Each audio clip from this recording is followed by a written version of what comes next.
Ngayon guys, mag-iihaw tayo ng mais. Ayan.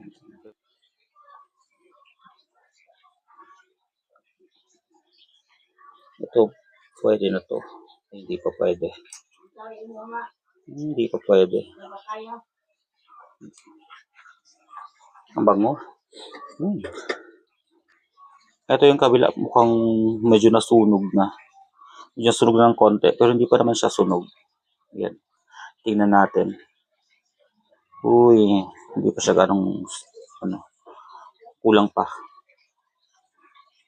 Tingnan sa kabila. Ito parang okay na to. Okay na to. Pwede pa. Konti pa. Kaya guys, anong gusto nyong luto sa mais? Itong mais tulad nito, yung native. Ako kasi gusto ko ito, iniihaw. Ayan, paypayan natin. Wala ng apoy. Yan, luto na siya. Ilipat na natin dito sa ating lagayan para makakain na. There. Kainin natin itong inihaw na mais guys. Yan siya.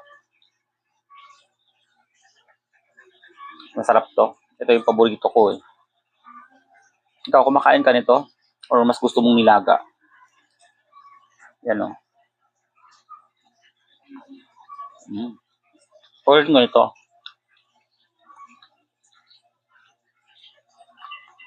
Sarap.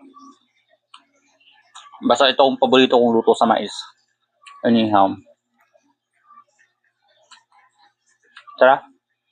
Kain ka.